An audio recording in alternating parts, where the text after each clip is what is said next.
Hi guys, ನೀವೆಲ್ಲ ಹೇಗಿದ್ದೀರಿ? ನಾನು ಚೆನ್ನಾಗಿದ್ದೇನೆ. ನೀವು ಸಹ ಚೆನ್ನಾಗಿದ್ದೀರಿ ಅಂತ ನಾನು ತಿಳ್ಕೊಂಡಿದ್ದೇನೆ. ಬನ್ನಿ, ಇವತ್ತು ಒಂದು ಒಳ್ಳೆಯ ರೆಸಿಪಿಯನ್ನು ನಿಮ್ಮ ಹತ್ರ ಶೇರ್ ಮಾಡ್ಕೊಳ್ಬೇಕಂತ ಇದ್ದಾನೆ. ಪ್ರೋಟೀನ್ ಫೈಬರ್ ರಿಚ್ ದೋಸೆ ಮಾಡೋದು ಹೇಗೆ ಅಂತ ನಾನು ಹೇಳ್ಕೊಡ್ತೇನೆ ನಿಮಗೆ. ಇದು ಆರೋಗ್ಯಕ್ಕೆ ಸಹ ತುಂಬ ಒಳ್ಳೆಯದು. ಇದಕ್ಕೆಲ್ಲ ಎಂತೆಂತ ಬೇಕಂತ ನೋಡ್ಕೊಂಡು ಬರುವ ಬನ್ನಿ. ಇದಕ್ಕೆ ಹೆಸರು ಕಾಳು ಮತ್ತು ಹುರುಳಿಕಾಳು ಮತ್ತು ತೊಗರಿಬೇಳೆ ಮತ್ತು ಕೆಂಪು ಕಡಲೆ ಮತ್ತು ಅಕ್ಕಿ. ನಿಮಗೆ ಕಡಲೆಗೆ ಯಾವುದು ಸಹ ತಗೊಳ್ಬೋದು. ಇದು ತುಂಬ ಒಳ್ಳೆಯದು, ಮಕ್ಕಳಿಗೆಲ್ಲ ಸಹ ಕೊಟ್ಟರೆ ಒಳ್ಳೆಯದು. ಇದನ್ನು ಸ್ವಲ್ಪ ಚೆನ್ನಾಗಿ ತೊಳ್ಕೊಂಡು ಬರುವ. ಇದರಲ್ಲಿ ಕಲ್ಲು ಮಣ್ಣು ಎಲ್ಲ ಇರ್ತದಲ್ಲ, ಹಾಗಾಗಿ 2-3 ಸರಿ ತೊಳಿಬೇಕು. ಒಂದು 4 ಸರಿ ತೊಳೆದ್ರೂ ಸಹ ಒಳ್ಳೆಯದೇ. ಚೆಂದ ಮಾಡಿ ತೊಳಿಬೇಕು.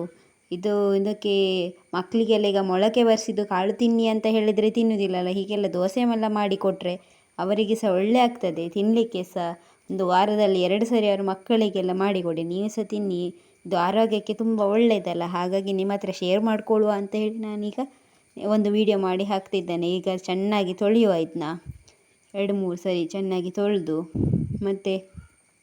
ಮತ್ತೆಂತ ಹೇಳಿದ್ರೆ ಇದರಲ್ಲಿ ಪ್ರೋಟೀನ್ ಎಲ್ಲ ಉಂಟಲ್ಲ, ಹಾಗಾಗಿ ದೇಹಕ್ಕೆ ಬೇಕಾಗಿರೋದೆಲ್ಲ ಸಹ ಸಿಗ್ತದೆ, ನ್ಯೂಟ್ರಿಷನ್ ಎಲ್ಲ. ನೋಡಿ, ಚೆನ್ನಾಗೆಲ್ಲ ತೊಳೆದಾಯಿತು. ಇದನ್ನಿನ್ನು ಈಗ ರಾತ್ರಿ ಇಡೀ ನೆನೆಸಿಡ್ಲಿಕ್ಕೆ. ಇದನ್ನ ಮತ್ತೆ ಅರ್ಧ ಎಲ್ಲ ಹುಳಿ ಬರಿಸ್ಬೇಕು ಹಾಗೆಲ್ಲ ಎಂತ ಸಹ ಇಲ್ಲ. ಇದಕ್ಕೆ ಖಾಲಿ ಒಂದು ರಾತ್ರಿ ಒಂದು ಚೆನ್ನಾಗಿ ತೊಳೆದು ಮತ್ತೆ ನೆನೆಸಿಟ್ಟರೆ ಸಾಕು. ನಾನು ನೆನೆಸಿಟ್ಟಿದ್ದೆ, ನೋಡಿ ಎಷ್ಟು ಚೆಂದ ಕಾಣ್ತದೆ, ಉಬ್ಬಿ ಬಂದಿದೆ. ಈಗ ಇದನ್ನು ಕಡಿಲಿಕ್ಕೆ ಲಾಯ್ಕ್ ಮಾಡಿ ಕಡಿಬೇಕು.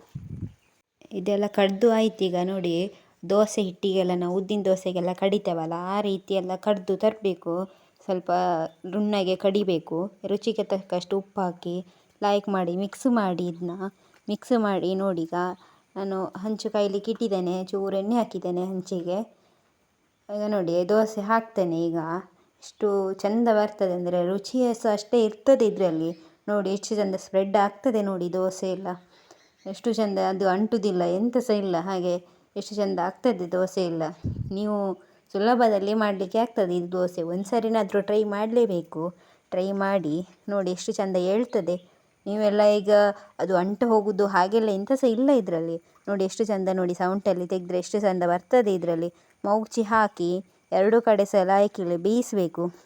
ಬೇಯಿಸಿದರೆ ಒಳ್ಳೆ ಪರಿಮಳ ಸಹ ಬರ್ತದೆ. ಎಲ್ಲ ನಾವು ಕಾಳೆಲ್ಲ ಉಳಿಸಿದ್ದೇವಲ್ಲ, ಹಾಗಾಗಿ ನೋಡಿ. ಇದು ದೋಸೆ ಅಂತ ಹೇಳಿದರೆ ಎಷ್ಟು ಸಾಫ್ಟ್ ಆಗ್ತದೆ ಅಂತ ಹೇಳಿದ್ರೆ, ಗಟ್ಟಿ ಗಟ್ಟಿ ಹಾಗೆ ಎಂತ ಸಹ ಆಗೋದಿಲ್ಲ, ತುಂಬ ಸ್ಮೂತ್ ಆಗ್ತದೆ. ನೋಡಿ, ನಾನು ಫೋಲ್ಡ್ ಮಾಡಿ ತೋರಿಸ್ತೇನೆ. ನೋಡಿ ಅಲ್ಲಿ ಎಷ್ಟು ಚೆಂದ ಸಾಫ್ಟ್ ಆಗಿದೆ ದೋಸೆ. ನೀವೆಲ್ಲ ಒಂದ್ಸರಿ ಟ್ರೈ ಮಾಡಿ ನೋಡಿ. ನನ್ನ ರೆಸಿಪಿ ಇಷ್ಟ ಆದಲ್ಲಿ ಲೈಕ್ ಮಾಡಿ, ಕಮೆಂಟ್ ಮಾಡಿ, ಸಬ್ಸ್ಕ್ರೈಬ್ ಮಾಡ್ಕೊಳ್ಳಿ. Thank you.